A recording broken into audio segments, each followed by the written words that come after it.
Eh bien, bonsoir à tous et bienvenue sur le cours de F6KGL. Et ce soir, on va commencer la partie technique avec deux chapitres d'introduction où on va pas réellement parler de technique. On va d'abord faire des rappels de mathématiques et d'algèbre, donc ça va être assez rapide. Et puis la semaine prochaine, on verra l'utilisation d'une calculette qui, ça a l'air bête, mais il y a plein de gens qui ne savent pas se servir d'une calculette. Voilà. Technique. C'est très technique. Donc il vaut mieux, voilà. Alors ce qu'on va voir là, c'est plus des rappels qu'autre chose. Donc désolé pour les mathématiciens chevronnés. Là, ils vont peut-être s'ennuyer un petit peu, mais voilà, c'est bien utile souvent pour les autres. C'est rafraîchissant. Et c'est rafraîchissant, exactement. C'est la piqûre de rappel. Petite piqûre de rappel. Alors premièrement, on va commencer par du français. Une équation. C'est quoi? Donc une équation, c'est quand il y a le signe égal sur une expression mathématique.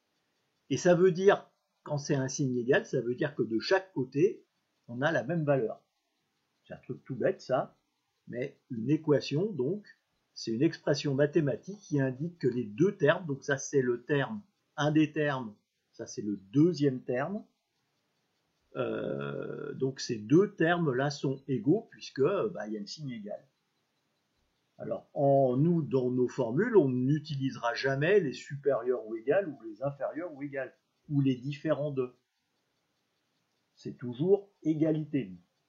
Parce que nos formules mathématiques disent, c'est tel truc égal, enfin, de deux ou trois, composants, unités, forment une troisième unité. La loi d'Ohm. Voilà, par exemple, la loi d'Ohm. Et donc, on a des équations comme cela. Par exemple, là, A plus B est égal à C moins D, ou A multiplié par B est égal à C divisé par D, par exemple. Et donc, l'idée, là, c'est de se dire, dans tous ces chiffres-là, enfin, dans toutes ces valeurs A, B, C, D, il y a un chiffre derrière. Donc ça, c'est ma formule de base. Et derrière, on met des chiffres.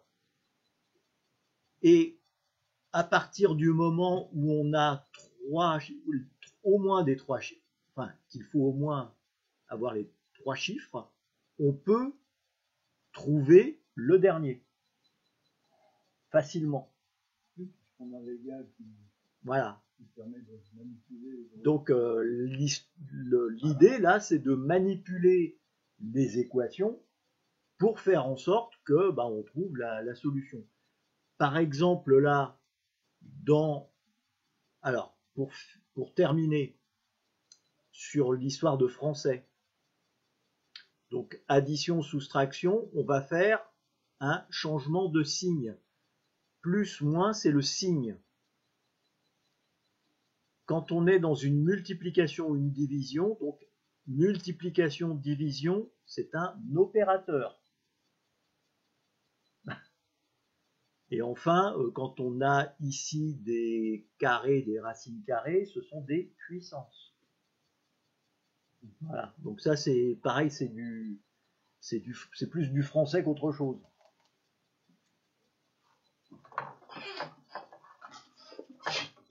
Je vais passer déjà ça, puis j'en ai un d'autre que je vais te chercher après le cours. Et là, on est à page 34. Donc, on va commencer déjà par l'addition. Qu'est-ce qu'on va faire? Là, en fait, j'ai A, B, C, D. A plus B est égal à C moins D. Imaginons que ce soit le B que l'on cherche à connaître, parce qu'on a déjà les valeurs de A, de C et de D.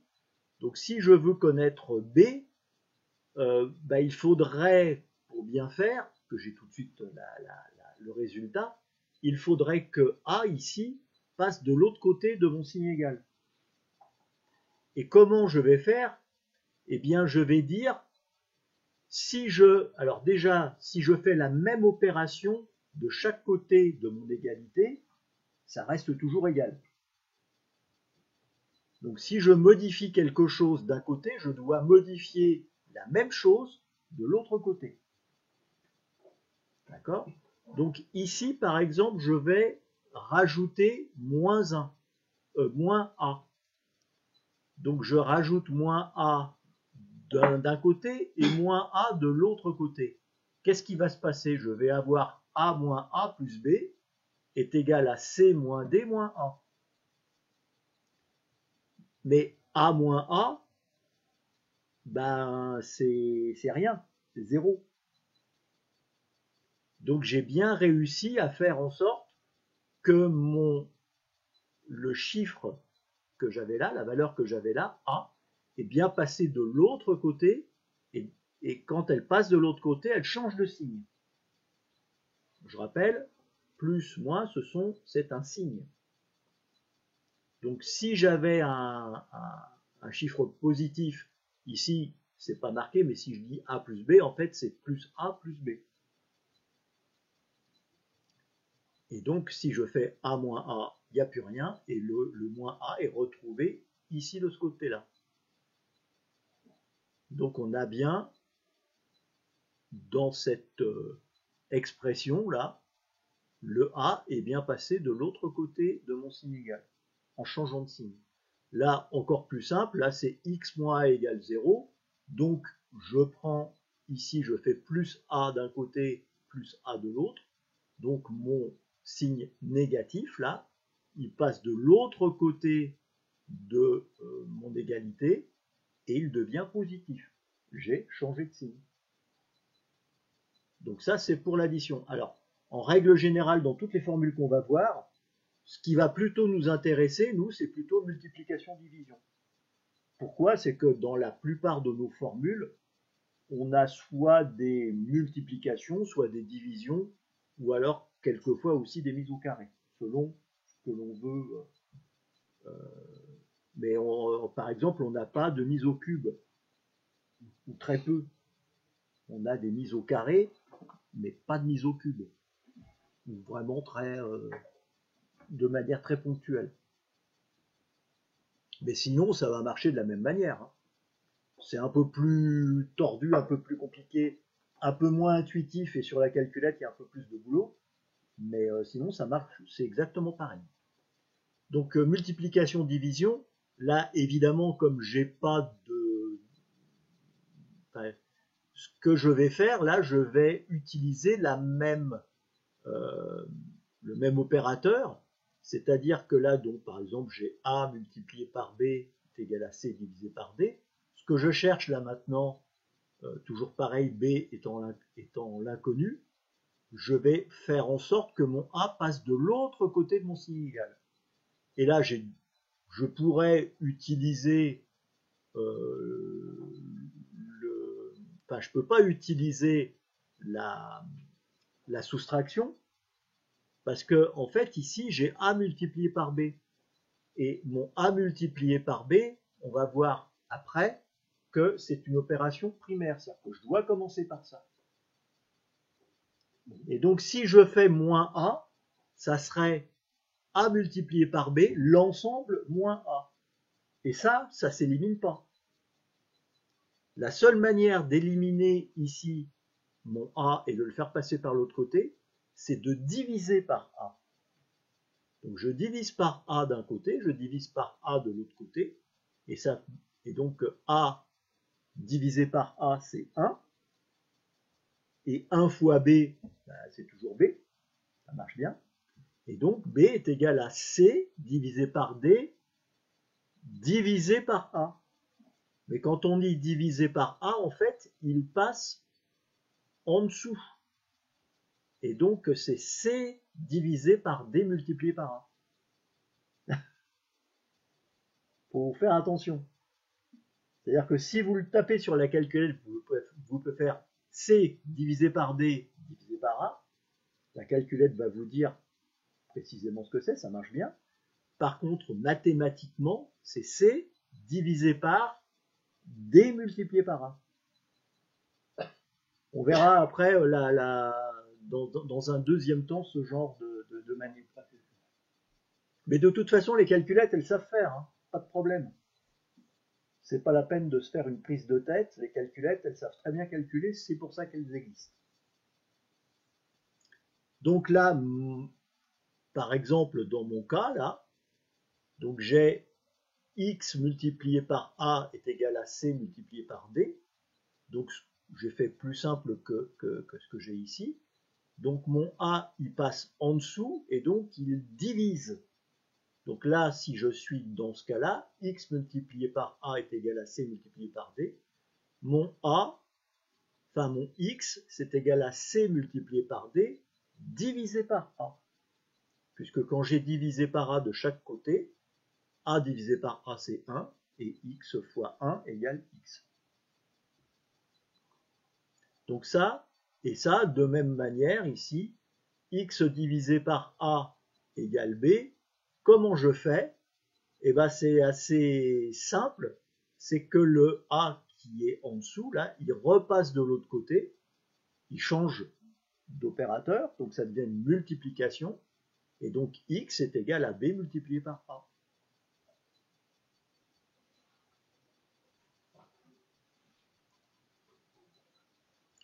Tout simplement.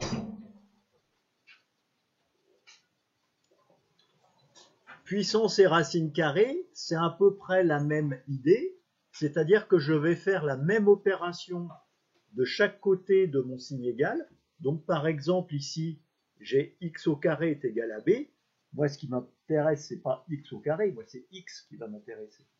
Et si je suis dans ce cas-là, eh bien mon x au carré devient x et mon b devient racine carrée, puisque racine carrée d'une valeur au carré, c'est cette même valeur. Enfin, plus exactement, c'est la valeur absolue de cette valeur. D'autant plus que la racine carrée, c'est la puissance 1/2. Voilà. Qui sert beaucoup dans les simplifications. Et qui sert aussi dans les simplifications. Mais bon, on a sur nos calculettes une jolie fonction qui est la racine carrée. Mais par contre, sous Excel, c'est vachement plus pratique. Parce que taper racine et puis ouvrir la parenthèse, etc., c'est compliqué, alors qu'on met exposant 0.5 et ça marche tout seul. Voilà. Mais ça, c'est ceux qui veulent utiliser Excel pour faire leur formule. C'est peut-être pas la meilleure solution. Mais au moins, ça permet aussi, Excel permet de tracer toutes les...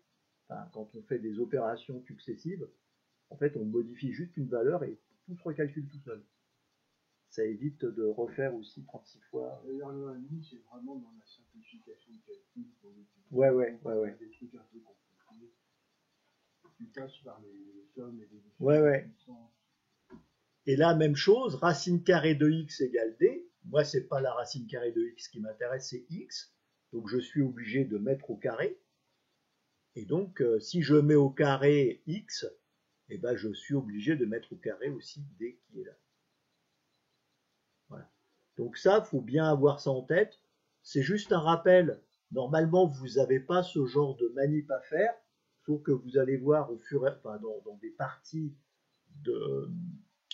du cours, pour expliquer d'où vient une formule, je suis obligé de faire de passer par ces biais-là pour voir, parce que j'utilise 2 ou 3 formules qui me permettent d'obtenir une quatrième. Vous voyez, c'est, notamment quand on va voir tous les... quand on voit ça, c'est avec notamment les bobines, les assemblages de bobines et de condensateurs, où on a des formules dans tous les sens. Et en fait, toutes ces formules, elles sont liées toujours. Ce qui est logique, hein. Mais donc on a pas mal de formules comme ça, et c'est le fait de développer ces formules-là avec ce système-là qui me permettent de déterminer comme ça plusieurs, voilà, toutes les formules qu'on peut tirer. On verra ça quand. Mais encore une fois, ce qui importe, c'est de bien retenir la formule finale, pas de savoir comment on y est arrivé. Comment on y est arrivé, c'est avec tout ce truc-là, et c'est pas ça qui va vous être demandé pour l'examen. Oui, effectivement, sous Excel, il faut taper égale racine carrée égale racine de ouvrir la parenthèse, faut pas oublier de la fermer, sinon Excel gueule. Alors que si on utilise la puissance, enfin la puissance de 1,5, on tape le chapeau chinois, 0.5, et ça marche tout seul.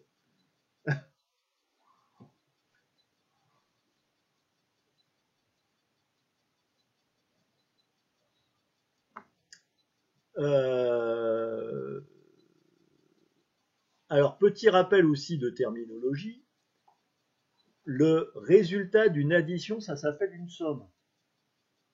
Je pense que tout le monde le sait. Le résultat d'une soustraction, ça s'appelle une différence. Le résultat d'une multiplication, ça s'appelle un produit. Et donc cette multiplication, en fait, on peut l'écrire de différentes manières. Moi, dans le cours, généralement, j'utilise plutôt cette formule-là, A multiplié par B, ou le point remplaçant ici le X, qui peut être, parce qu'en fait, il peut être confondu avec le X de l'inconnu. Donc, pour éviter ça, voilà. Mais quand on est en traitement de texte, il vaut mieux utiliser le X, le X minuscule, ou l'étoile. Mais l'étoile, c'est plus Excel, ça. Voilà. C'est pas de pas confondre. Ben voilà, mais il ne faut pas confondre. Voilà. Et alors, sinon, il y a aussi on peut utiliser le point ou rien du tout. Alors, rien du tout, ça peut être problématique. On ne sait pas forcément reconnaître. Voilà, on ne sait pas reconnaître peut-être les deux choses dont on parle. Qu'est-ce qui est utilisé pour le format? C'est plutôt celui-là. Enfin, les quelques formules que j'ai vues, c'est plutôt parce que quand par exemple, la loi d'Ohm, ils vont te mettre U égale RI. Mais RI collé. Il n'y a pas de point de multiplier. Donc c'est plutôt cette formule-là. Mais U égale RI, tout le monde sait ce que c'est. Enfin, il n'y aura pas de ou 1 sur 2 pi racine de LC. Tout le monde sait à peu près de quoi il s'agit. Enfin, c'est pas des pièges vraiment. En fait, il n'y aura pas un piège en te disant c'est U égale R.I ou U égale RI. C'est pas un piège comme ça qu'il y aura. Le résultat d'une division ou d'une fraction, c'est pareil, hein, division d'une fraction, ça s'appelle un quotient. Et donc les deux termes, soit ils sont écrits de cette manière-là, quand on écrit en traitement de texte, on utilise ici la barre de fraction. C'est pas très beau mathématiquement. Mathématiquement, c'est comme ça qu'il faudrait l'écrire. C'est A sur B. Mais en traitement de texte, pas facile. Oui, ça marche bien. Ça prend du temps. Ça prend du temps, voilà. Alors que là, ça se fait tout seul. Ouais, alors que là, ça se fait tout seul. Et puis après, ta mise en page, elle est niquée quand tu commences à rentrer le truc avec des formules. Ça ne tient pas dans la case. Ça tient pas dans la case. Voilà. Et pour donc ce qu'il y a en haut ou devant ici, ça s'appelle le numérateur. Et ce qu'il y a en dessous, c'est le dénominateur. Voilà, on va y arriver. C'est du français, mais bon, vaut mieux l'assimiler, parce que quand je vous parlerai de numérateur, bah, vous saurez, ah, c'est ce qu'il y a au-dessus. Mais je vous le rappellerai quand même. C'est vrai que moi, je n'ai jamais été à l'école en France. Donc, c'est des termes peut-être que ça te dit pas. Ouais. Les opérations combinées, c'est-à-dire que quand on mélange dans une formule les multiplications, les additions et les puissances. En fait, pour résoudre pour calculer ça, il y a un ordre précis dans lequel il faut faire les opérations. C'est d'abord la racine carrée. Donc on commence déjà par calculer, enfin transformer toutes les racines carrées, c'est-à-dire que au lieu de d au carré, ben, on met la valeur. Ensuite, on fait toutes les multiplications. Et enfin, on fait les soustractions. Alors quand on dit les puissances, les racines carrées, c'est pareil, même combat, puisque c'est le même type d'opération. Donc que ce soit carré ou racine carrée, on fait pareil. Et si c'était des cubes, ça serait aussi, on commencerait par ça. Ensuite, c'est la multiplication ou la division, parce que c'est le même opérateur. Et enfin, c'est addition ou soustraction. Donc si on prend A est égal à B multiplié par C plus D au carré, on va commencer par ça, puis on fait B multiplié par C, et enfin on additionne les deux valeurs là.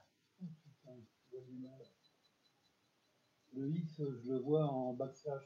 Ah non, non, c'est un multiplié là. J'ai mis le petit X minuscule. Parce que c'est à cause de la police. Ouais. Elle est pas. J'aurais dû le mettre en gras. Non, mettre Arial. Ou Arial peut-être, je sais pas. Ouais, parce que là c'est du new machin. Ouais, peut-être. Je sais même pas ce que c'est. Enfin, en tout cas, voilà. Donc c'est. Ouais, parce que là, moi, c'est du PowerPoint, donc c'est encore un truc à la couillon. Hein. Mais dans la dans toutes les questions qui sont ouais. Il n'y a pas d'antislash, le antislash n'existe pas comme signe utilisé. Mathématiquement, oui. Moi, je l'utilise chez moi parce que moi, c'est du traitement de texte. Non, ce que je veux dire là, au niveau physique. Ah oui. En vrai physique, ça n'existe pas, je suis d'accord. Mais utilisé dans les langages informatiques. Ouais.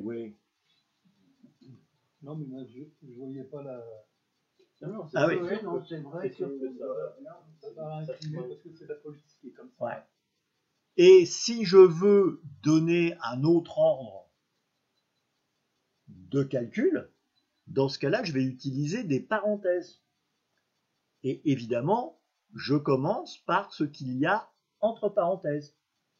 Donc par exemple ici, j'ai mis des parenthèses ici entre C plus D, donc du coup, je vais commencer par ce qui se passe dans la parenthèse. Au lieu de le faire ici à la fin, je le fais au début. Donc je fais C plus D, et après, comme j'ai plus de parenthèses, je reprends l'ordre normal. Et dans ce cas-là, je le mets au carré. Et à ce moment-là, et après, je multiplie. Voilà. C'est d'autant plus vrai quand tu écris ce genre de choses dans un langage informatique. Alors ça, voilà, ça c'est. C'est un régal de faire ça avec une HP. Ouais, non, mais toi, je sais, tu ne jures que par ça. On verra ça la semaine prochaine, parce qu'on fera ça avec des calculettes la semaine prochaine. Écriture polonaise inversée. Exact. Et puis, si on veut aller plus loin, on peut, on va pouvoir aussi, dans certains cas, simplifier des expressions algébriques. Par exemple, ici, j'ai plus b moins b. Donc ça s'élimine, plus b moins b. Et donc, si je dis que a plus b plus c moins b, finalement, comme mes deux b ici vont s'éliminer, donc j'en ai plus besoin, ça me fait a plus c.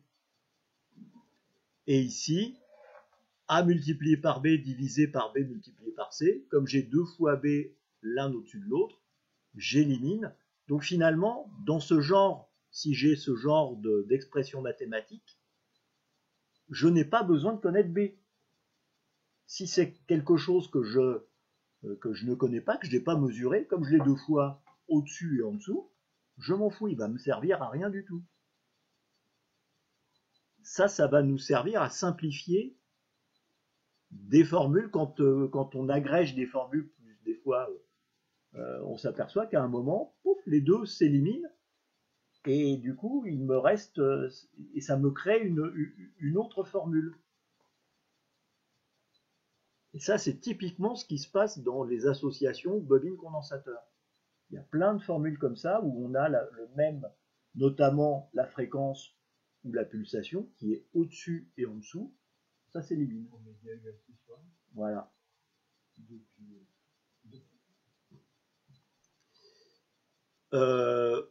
Aussi, c'est important, soustraire un nombre revient à l'additionner. Donc 3 moins 5, ça me fait 3 plus 5. Et de même que si l'inverse d'une fraction, c'est cette même fraction, mais retournée.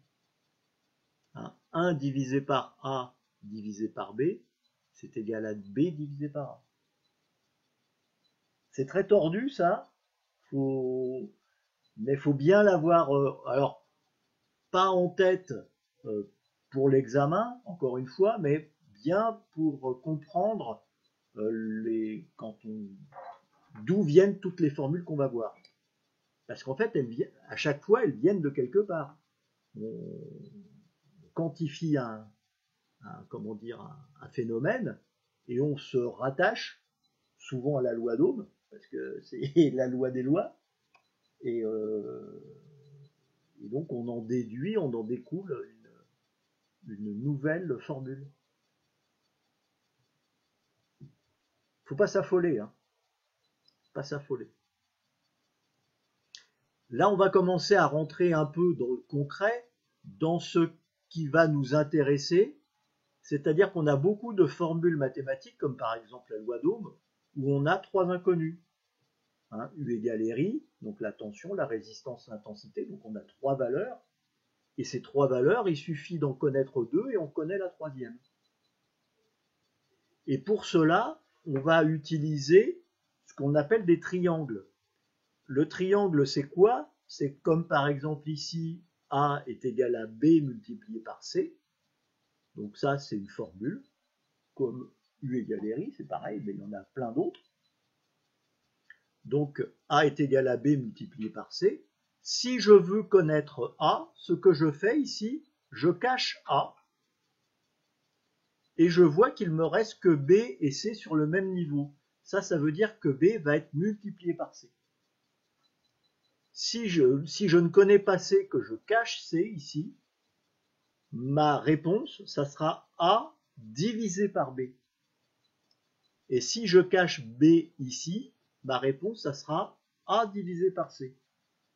Donc en fait, il suffit d'avoir sous les yeux le triangle de votre formule mathématique et vous retrouvez comme ça toutes ce qu'on appelle des variantes, ça s'appelle des variantes, qui permettent de calculer sans être obligé de se faire des nœuds dans la tête avec les mathématiques. Plutôt que d'apprendre une formule, apprenez plutôt cette équation sous forme de triangle. C'est beaucoup plus visuel et comme ça, vous allez jongler beaucoup plus facilement avec les formules. Même si au bout d'un moment, vous allez les connaître par cœur, mais au départ, ça vous permet de mieux les appréhender et qu'elles vous restent en mémoire. Moi, j'ai plutôt une mémoire visuelle et ça, c'est très visuel. Donc, on va voir plein de formules. Dès qu'il y aura 3, généralement, il y a toujours 3 éléments et il y a souvent une multiplication ou une division. Et donc, il suffira de se souvenir d'une de ces formules sous forme de triangle et on a toutes les variantes. Donc ça, c'est ce que j'appelle la méthode du triangle. Il y a une autre type de données qui sont les rapports proportionnels. Parce que vous allez voir que pareil, dans tout ce qu'on va faire, il y a beaucoup de choses qui sont proportionnelles entre elles. Donc on va avoir des rapports dans un transformateur. Ce qui est proportionnel, c'est le nombre de spires par rapport aux tensions. Puisqu'on dit toujours, il y a tant de volts par spire. Donc c'est que c'est proportionnel dans mon transformateur. Donc on va avoir une formule mathématique et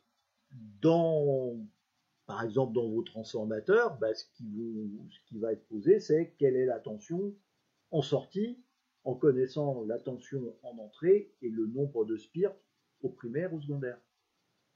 Donc une fois que vous avez posé vos rapports proportionnels sur votre feuille de papier, il va falloir trouver la valeur qui va bien.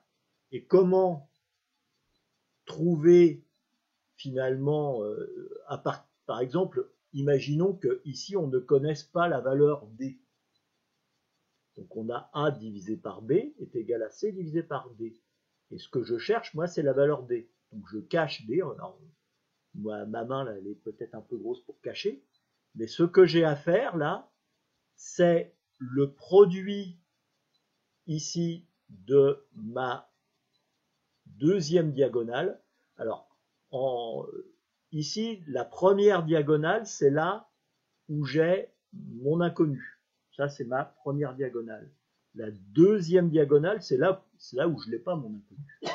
D'accord? Donc la réponse, là, quelle est la valeur de D? C'est B multiplié par C, donc le produit de la deuxième diagonale, divisé par l'opposé, A. Et ça, vous prenez le truc dans tous les sens, ça marchera toujours. Au miracle. C'est les histoires de rapports proportionnels, et de mémoire, c'est Pythagore qui a sorti ce truc-là. Bon, en grec évidemment, mais voilà. Alors juste aussi, histoire de vous faire des rappels sur les matrices notamment, c'est que si vous avez des rapports comme ça, A divisé par B est égal à C divisé par D, vous avez aussi le rapport du coup, A divisé par C est égal à B divisé par D. Ça, c'est ce qu'on appelle l'inversion des matrices.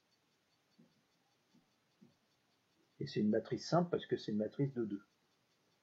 Et après, vous avez des matrices qui sont beaucoup plus compliquées. Oui.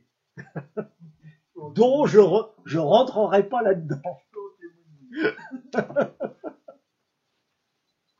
Et le calcul matriciel, il y a des bouquins comme ça. Moi, j'en ai fait en économétrie, au secours. Hein. J'ai vite choisi une autre voie. Le calcul de déterminant de matrice. Ouais, je n'oublierai jamais une prof de maths qui me dit, c'était en plein cours de justement d'algèbre comme ça, et il dit à tout le monde, regardez-moi cette tête d'abruti là, en me montrant du bout. La veille, c'était Johnny Hallyday qui passait à Châteauroux. Je rentrais. Oh, cette chaîne-là, je l'oublierai jamais. Donc voilà, ça c'est donc ce qu'on appelle aussi le produit en croix. Donc quand je vous parlerai d'un produit en croix, c'est que ce sont des rapports proportionnels, et donc la réponse est, on prend la valeur, le produit de la valeur opposée, le produit de la deuxième diagonale divisé par la valeur opposée. Voilà. Bon, ça c'est, on verra ça au fur et à mesure dans les applications, ne vous inquiétez pas. On va passer à un deuxième point qui est super important, qui sont les multiples et les sous-multiples. Ça fait dans le DD, ça. Ah, ça sert partout. Ça va servir partout. C'est en fait pour faciliter la lecture des nombres qui peuvent être alors en radio, mais aussi dans d'autres applications. On va avoir des nombres qui sont soit très grands, soit très petits. Si bien que si on n'utilisait pas les multiples et sous-multiples, on aurait soit des valeurs avec des millions ou des milliards, ou alors des valeurs très petites avec 0,000, enfin une quantité invraisemblable de 0 et ton chiffre significatif à la fin. Si bien que pour perdre des gens, il n'y a rien de plus facile. On commence par compter les zéros. On commence par compter les zéros et après seulement on compte les morts. On compte ceux qui n'y arrivent pas. Et donc pour éviter ça, eh ben on va utiliser les multiples et les sous-multiples. Alors les multiples et les sous-multiples, vous les utilisez tout le temps. Exemple, le kilogramme. C'est 1 kilogramme, c'est 1000 grammes. Voilà. Le kilomètre. Kilomètre, c'est 1 kilomètre, c'est 1000 mètres. Le millimètre, c'est 1 millième de mètre. Etc., etc. Alors le mégagramme, ça n'existe pas, ça s'appelle une tonne. Et ça marche aussi. Voilà. Et donc toutes ces multiples et sous-multiples, ben, il va falloir les connaître parce que on va voir que quand on est en radio, ben, les multiples, c'est souvent par exemple la fréquence. On va monter joyeusement au giga, voire au téra. Enfin, quand on est aux alentours du térahertz, on n'est plus vraiment dans la radio. Ouais. La radio, grosso modo, c'est dans les 300 gigas. Au-delà de 300 gigas, on n'est plus dans de la radio, on est dans les infrarouges. Donc voilà. C'est beaucoup de 300 gigas. Mais c'est beaucoup. Au-delà, ça brûle. Mais par exemple, dans l'informatique, le téraoctet, tu l'as souvent. Enfin, de plus en plus souvent. C'est vrai, mais ceci près, c'est que dans l'informatique, c'est souvent en base 2. Oui, alors c'est pas 1000. C'est pas 1000 points. Tu élèves des puissances de 2, en fait. Voilà. Et non pas des puissances de 10. Voilà. Mais c'est à peu près la même idée. Oui, je suis tout à fait. C'est la même procédure. Ouais. Ben, c'est le même rapport. Oui. Ça donne une idée. Ça, même si c'est pas exactement 1000, c'est quand même pas loin. Et donc, le système international, alors nous, on a prévu pour les multiples, on a prévu 3, 6 et 9. Donc ici, on a l'unité. Si c'est 10 puissance 3, c'est le kilo. Si c'est 10 puissance 6, c'est le méga. Et si c'est 10 puissance 9, c'est le giga. Donc ça, c'est pour les multiples. Et les sous-multiples, bah, ça va dans l'autre sens. Donc le milli, 10 puissance moins 3. 10 puissance moins 6 pour le micro. 10 puissance moins 9 pour le nano, c'est peut-être un peu moins connu. Et le pico, 10 puissance moins 12. Et à chaque fois, évidemment, il y a un symbole. Donc alors vous remarquez, exception ici pour le kilo qui est une lettre minuscule, toutes les multiples sont en majuscule. Alors que les sous-multiples sont en minuscule, avec une seule fois, la seule exception, c'est le cas du kilo.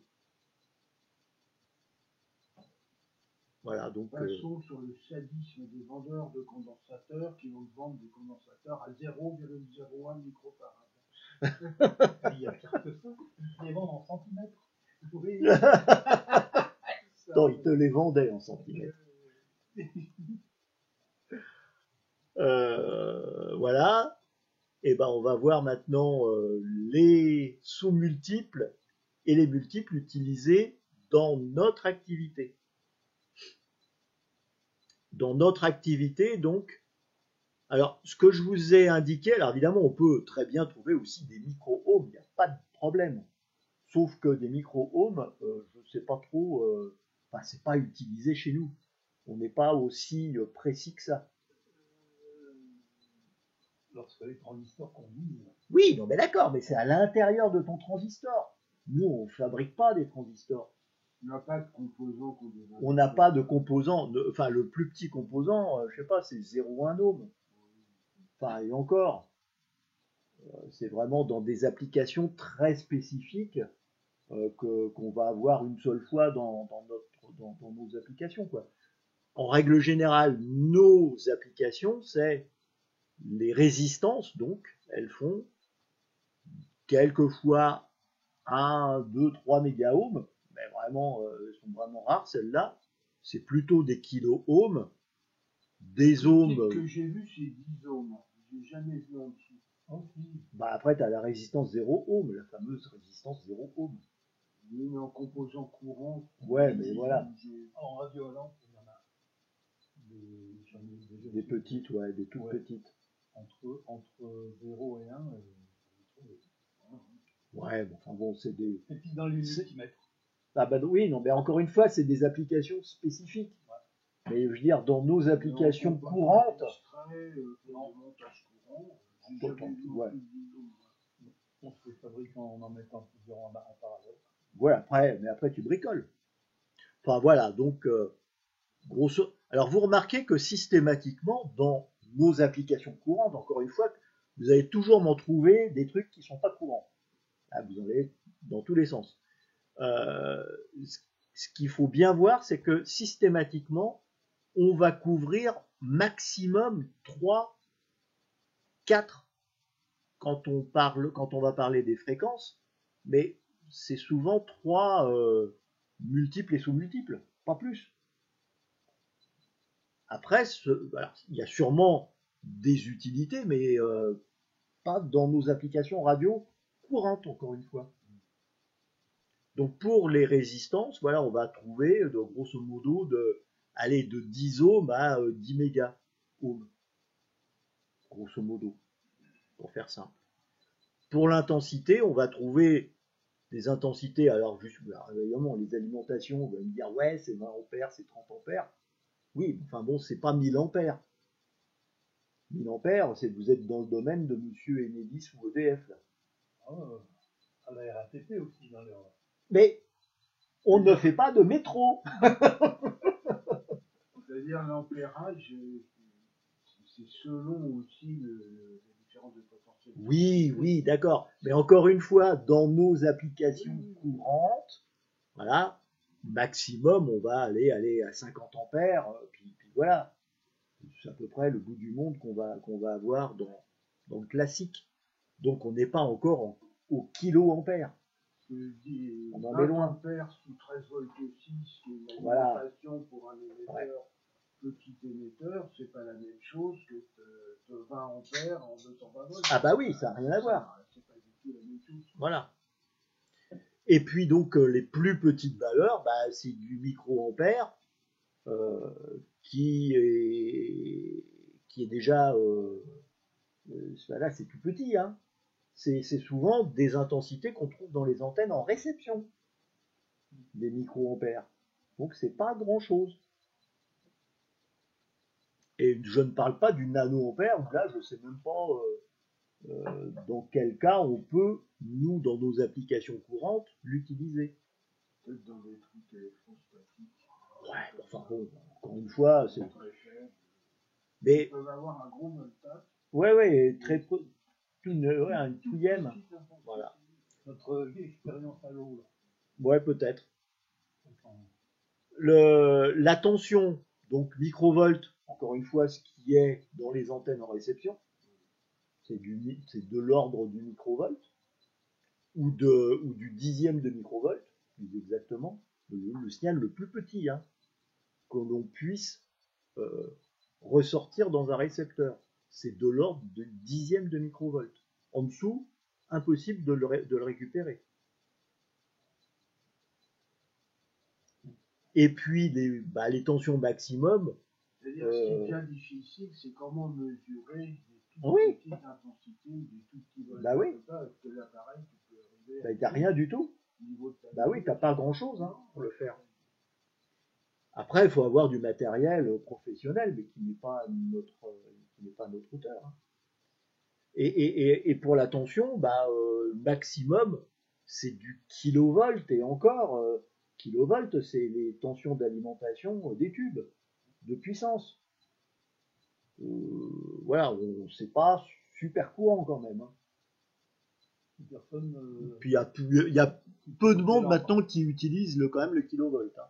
Enfin, qui utilise des tubes. Donc voilà. Donc voilà. Et donc dans ce cas-là, qui est un extrême quand même, on arrive à 4 ici unités. Hein. Les alimentations tubonnéo, c'est de l'ordre de combien? Je sais pas. les États-Unis jetés les ultra haute tension là, quand ils alimentent des petits il y a des gaz comme le néon.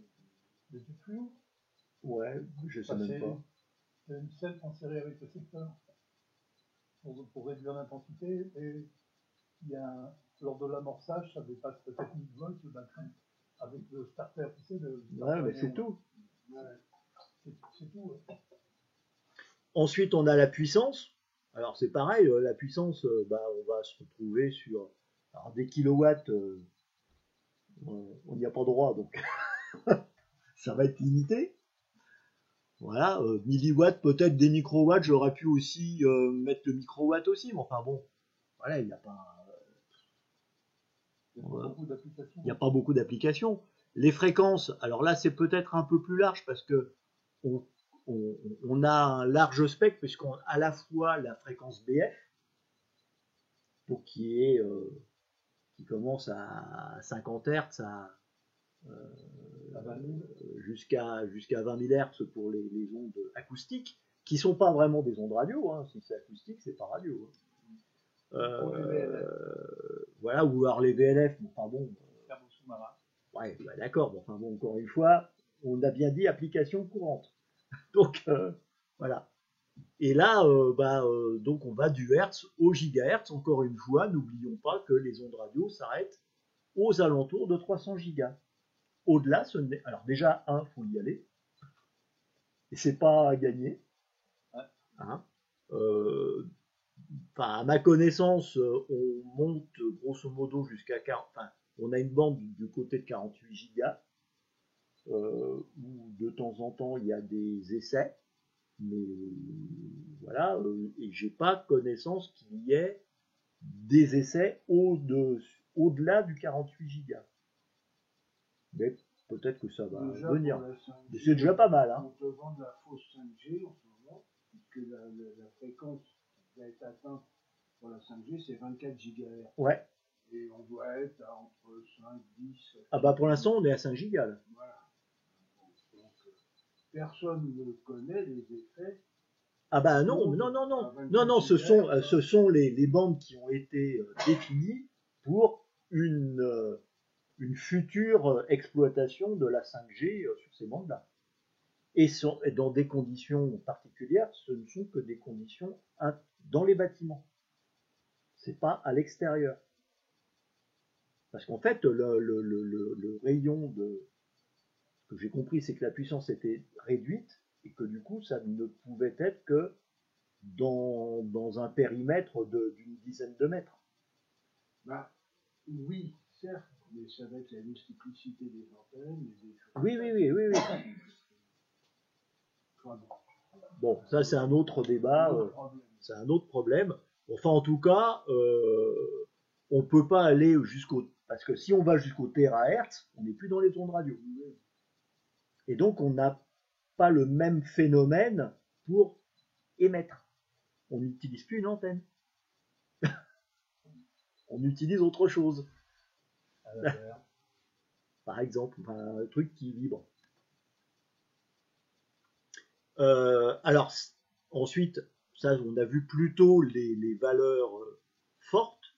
Dans les valeurs faibles, on a la bobine qui va se mesurer en Henry. Alors, du millihenry, du micro-henry, du nano-henry. Donc, c'est des petits trucs. Nano-henry, c'est pas grand-chose. Hein. Millihenry, on commence... Enfin, c'est des trucs assez courants, mais dans les filtres BF, ça, souvent. Si vous avez des filtres sur les enceintes de votre chaîne Hi-Fi, c'est des bobines de quelques millihenry. Voilà. Quelques spires. Ah bah beaucoup. Beaucoup de spires. Sur les chaînes Hi-Fi, le filtre que tu mets devant tes haut-parleurs. J'avais dans l'œil les filtres côté alimentation. Ah non. Oui. Et après, le condensateur, où là, on a des encore plus faibles valeurs, grosso modo du pico-Henry. Alors, vous me direz, on trouve aussi des condensateurs en 2 millifarad, dans les alimentations, mais il y en a quand même tant que ça. Si on a un dans la station, c'est vraiment le bout du monde. Par contre, des condensateurs en picofarad, ça, il y en a plein, partout. On commence à trouver dans les véhicules des condensateurs de plusieurs farades. Oui, mais pour remplacer la batterie. Pour remplacer la batterie. La charge est presque immédiate. Ouais, ah bah oui. Le problème, c'est que la tension, elle n'est pas constante du coup. Ça coûte très cher, la vache. Bah oui, mais c'est vachement plus léger qu'une batterie. Hein. Ça tient 5 fois moins de poids. C'est quoi? C'est ce qu'on appelle les supercondensateurs. Ouais, oui, c'est des chimiques. Ah ouais, c'est des électrochimiques. Ça s'appelle des supercondensateurs. C'est Vladimir qui en avait acheté un à 300 farad. Mais ils étaient tout petits. Enfin, tout petits. J'ai jamais pu l'avoir le mien. À 300 farad. Il disait son mari. Je voulais faire un truc à donc on peut essayer les batteries par ça. Ben si. Le problème, une batterie, tu as une tension qui est fixe. Le condensateur, au fur et à mesure qu'il se vide, la tension, elle descend. Donc, il faut trouver après un système qui te permet de convertir pour avoir une tension fixe, parce que sinon, tu vas t'emmerder. S'il se charge, il se charge. Et quand il se charge, c'est pareil, il se charge en augmentant sa tension.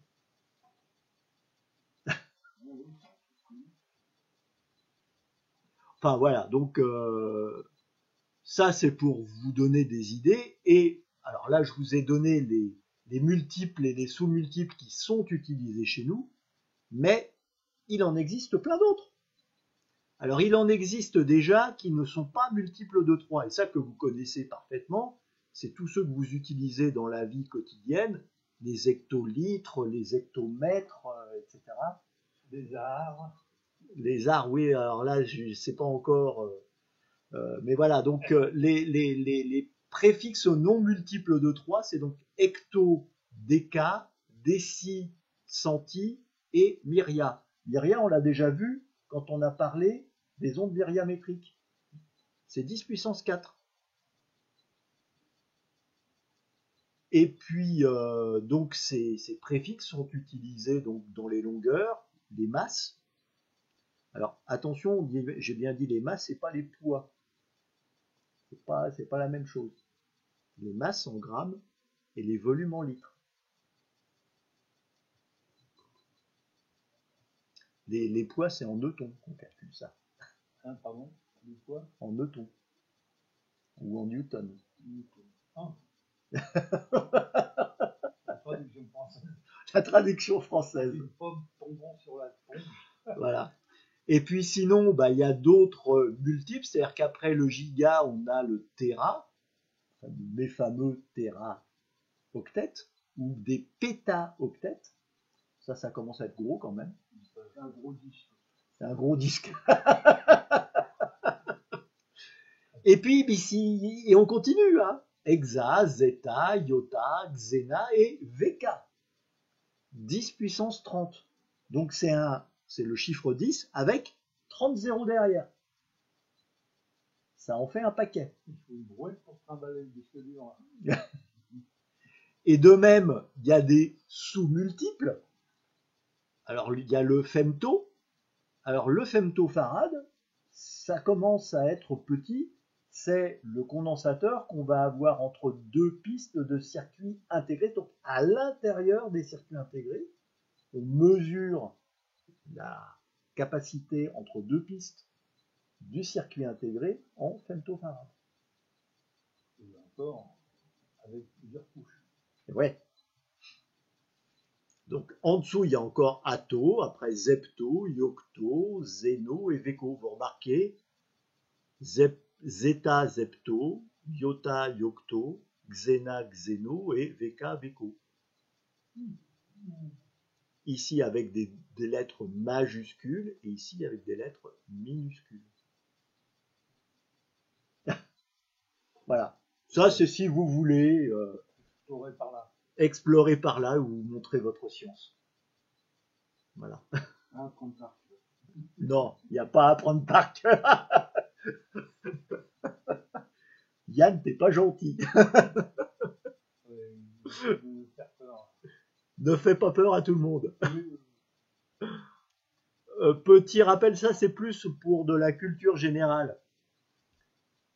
On est dans un système international d'unité qu'on appelle donc le SI, qui est inspiré du système. Alors en France, dans le système français, enfin notre système dans lequel on va évoluer, c'est ce qu'on appelle le système métrique.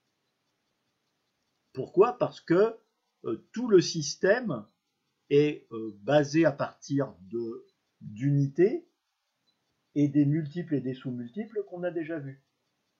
D'accord? Donc tout ce qui est, enfin tout l'univers finalement est relié par des formules, enfin toute la physique est reliée par des formules, et donc c'est un système qu'on appelle le MKSA.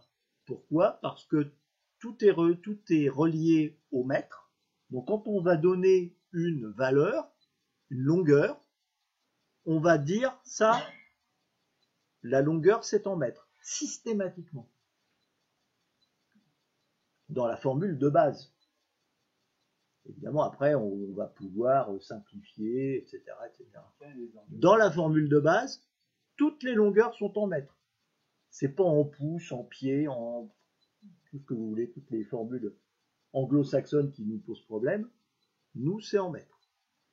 Quand on parle de masse, c'est du kilo. C'est pas du gramme, c'est du kilogramme. Quand on parle de temps, systématiquement, c'est de la seconde. C'est pas de l'heure, c'est pas du minute, c'est pas du jour, c'est de la seconde. Quand on va parler d'électricité, on va parler d'ampères. Et quand on parle du A ici de MKSA, ampère, mais aussi tout ce qui découle de l'ampère, donc par exemple la loi d'Ohm, donc la tension, la résistance, la puissance. Et tout ce qui va derrière venir, notamment la valeur du Henry, la valeur du Farad, la valeur, etc., etc. Toutes ces valeurs sont liées à l'ampère. Enfin, à l'ampère et souvent à la seconde. Enfin, au temps. Donc ça, c'était au début, pour ça qu'on a appelé ça MKSA. Et après, ça c'est dans les années 50 à peu près, on a rajouté d'autres unités. La température, qui se mesure non pas en degrés Celsius, mais en degrés Kelvin, je ne sais pas. Kelvin, c'est mieux. Kelvin en français, Kelvin en... Qui, je le rappelle, c'est le degré Celsius plus 273,16 qui est le zéro absolu, le froid absolu. La lumière, la quantité de lumière, ça se mesure en candela. Chandelle. Et enfin, la quantité de matière qui s'exprime donc en mol. Et donc, toutes ces unités-là, en fait, il y a des formules qui permettent de passer de l'un à l'autre. Donc voilà, ici, vous avez ce qu'on appelle le système métrique. Et donc, pour toutes ces formules-là, alors, à part pour la seconde où il n'y a pas de kiloseconde, ça n'existe pas. La milliseconde existe, mais la kiloseconde n'existe pas. C'est-à-dire que pour les multiples des secondes, on va utiliser bien minute, heure, et c'est tout. Parce que le jour, je ne crois pas qu'on utilise. On utilise toujours par 60. Là. Voilà, et après on multiplie par 60. De même que pour quand on a des angles, on va être aussi en minutes secondes. Quand on le divise.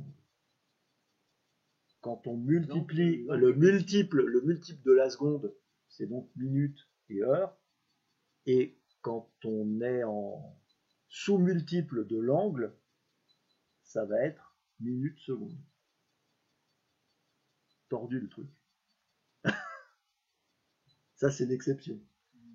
Les exceptions qui confirment les règles. Les canonniers utilisent le millième pour l'angle. Ouais, le pouce.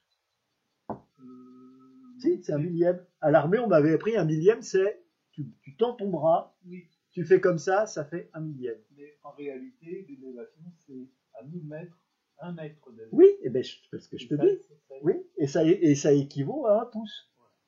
c'est plus facile à évaluer que ça. Non, mais ça donne une idée de grandeur. Hein, le millième, c'est le millième du tour complet.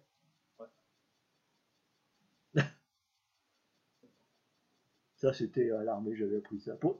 Un des trucs intelligents que j'ai appris à l'armée. Pas beaucoup, mais... J'étais pointeur au départ dans l'artillerie. Et donc, on utilise. Bon, après, si t'as un gros pouce, évidemment, ça marche moins. Ou un petit bras, ça marche moins bien. Pas de bras,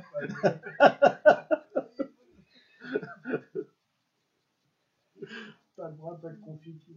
Voilà. Et donc, pour revenir à mon truc de conversion, là, ce qui va m'intéresser, c'est de convertir des chiffres, parce que souvent, dans mes questions d'examen, ma réponse ne va pas être dans le multiple ou sous-multiple que j'ai calculé. Ou inversement, il va y avoir mélanger des multiples et des sous-multiples. Et évidemment, quand je vais utiliser ma formule, elle est toujours en unité. Hein. Elle est dans le système international. Donc il va bien falloir que je transforme. Si je me souviens bien, il y avait des questions avec une puissance de 10 Ouais. négative et positive. Ouais. Ouais. Voilà. Voilà. Et donc, voilà. Donc là, histoire de s'amuser un petit peu. Donc il faut bien avoir ce schéma-là en tête. Voilà. Petit rappel de français aussi. Quand j'ai un chiffre comme ça, 123,45, les chiffres qui est devant, là, ça s'appelle la partie entière. Ici, le séparateur décimal, la virgule. En français, la virgule est le séparateur décimal. Chez les Anglais, c'est le point. Hein.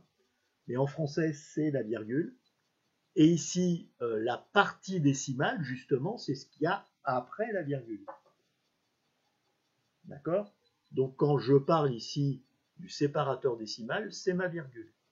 Et ce que je vais faire, là, c'est que je vais positionner mon nombre. Par exemple, si je suis en millions, si j'ai des milliampères, je vais positionner ma virgule ici sur le milli. Et donc, je vais avoir des chiffres avant et des chiffres après.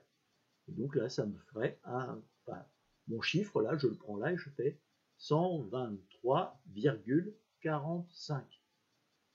C'est comme ça que je le pose. Et à partir de là, ça va me permettre de transformer facilement mon chiffre dans une autre unité. Exemple, je ne veux pas être en milliampères, je veux être en ampères. Dans ce cas-là, je décale ma virgule et je la mets ici sous l'unité, et ça me donne donc virgule 1, 2, 3, 4, 5, donc je mets un 0 devant, parce que j'en ai besoin, ça me fait 0,12345 ampères. Inversement, je veux être en micro-ampères, et bien ici, il me manque, ici, j'ai une case de vide, je mets un 0, et ça va me donner donc 123 450 microampères. Voilà. Donc une fois qu'on a mis ça en place, on sait à peu près se débrouiller dans toutes les situations. Donc quand on veut passer au multiple supérieur, voilà, je déplace ma virgule 2-3 crans vers la gauche à chaque fois. Et évidemment, je rajoute des zéros dans les cases qui ne sont pas remplies. Et inversement, dans l'autre sens, je rajoute des zéros aussi. Et puis, quelquefois aussi, je peux avoir trop de zéros. Et donc, tous les zéros inutiles, si j'ai pas de chiffre derrière, tous les zéros à droite inutile, je les supprime, et de même, tous les zéros à gauche, au-delà de ma virgule, je ne garde que le premier et je supprime les autres.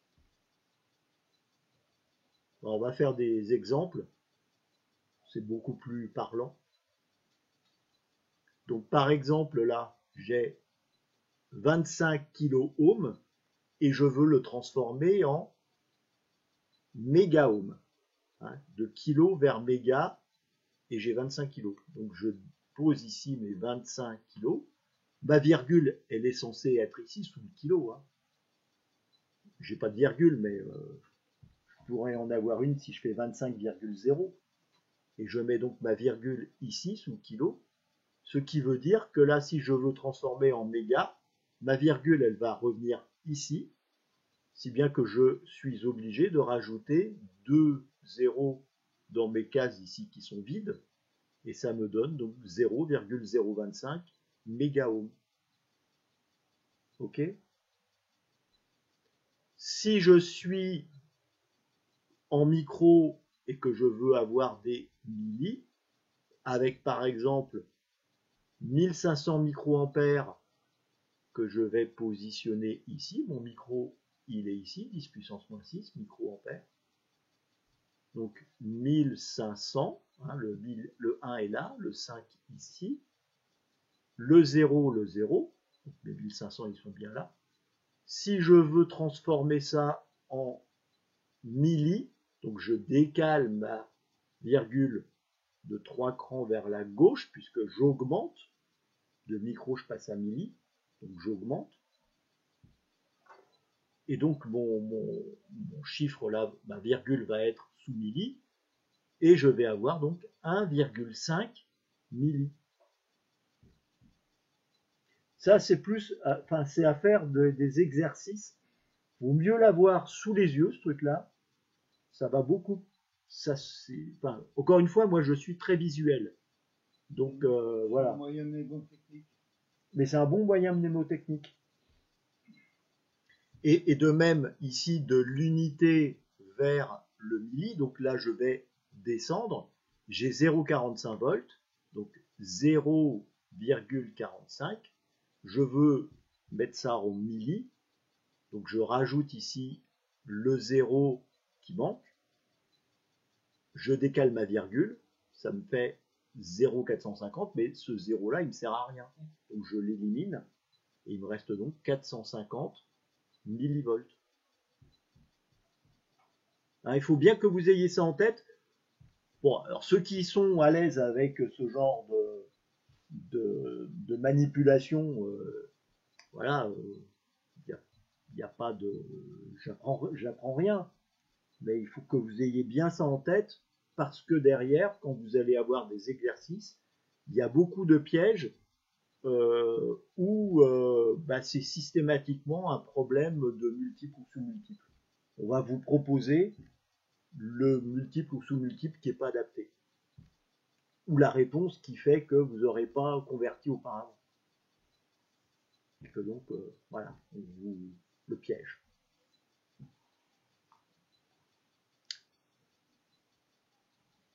Alors, là, on va rapidement passer dessus parce que c'est... en fait, toutes ces choses-là, les calculettes savent très bien le faire. Par contre, nous, on a un peu de mal. C'est-à-dire que quand on additionne, ou quand on soustrait, c'est pareil, ce qui est important, c'est toujours utiliser le même multiple.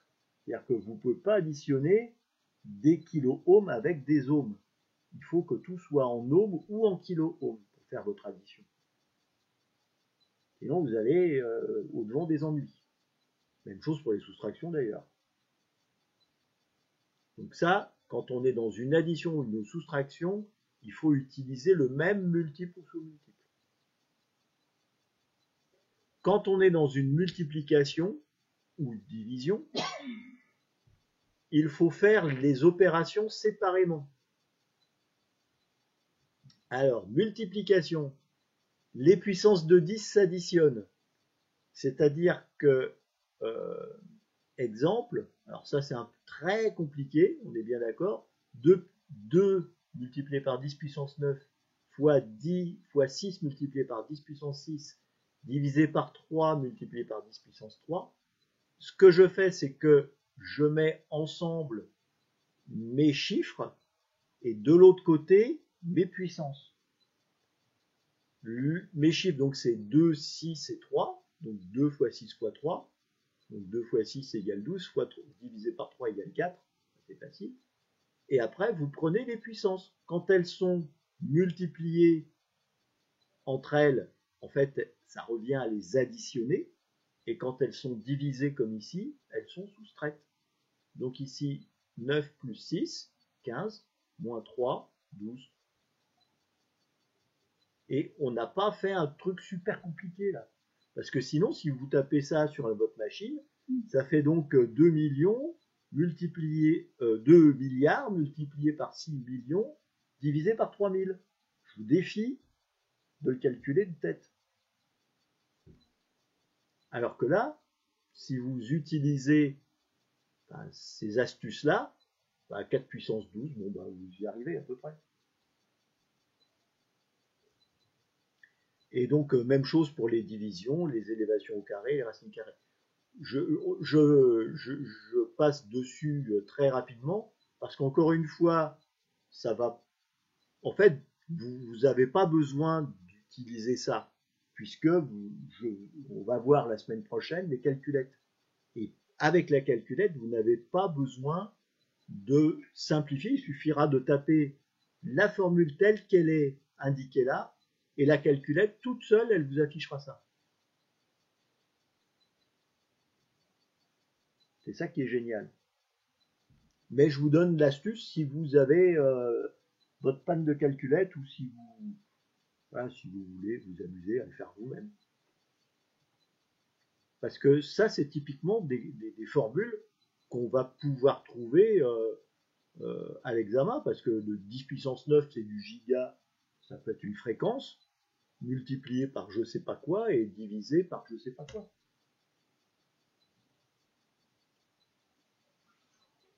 Bon, ça donne des grosses valeurs, donc c'est peut-être pas complètement adapté. Mais... Les puissances, c'est beaucoup plus facile. Ouais.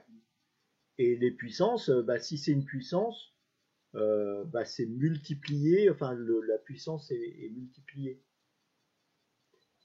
Par exemple, ici, l'élévation au carré, 5 10 puissance moins 3 au carré, ça me donne donc 5 au carré, multiplié par 10 puissance moins 6, puisque c'est 3 fois 2.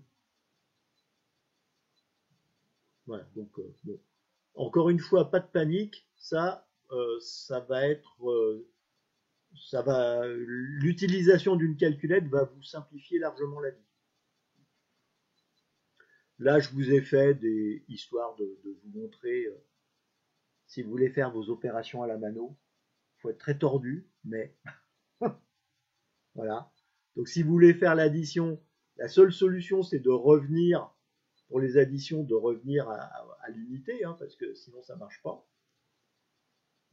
Donc c'est pour ça que je vous disais qu'il faut absolument transformer tout dans la même multiple ou sous-multiple. Là, ici, j'ai 2 multiples, mais voilà, on sent bien que derrière, on est obligé de repasser par l'unité ou tout au moins le même multiple ou sous-multiple. La multiplication, ce que je fais, c'est que je multiplie d'un côté les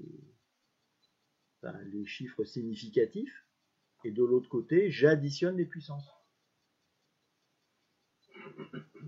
Et quand je suis au carré, je prends le carré ici de mon chiffre significatif et je multiplie par 2 ma puissance.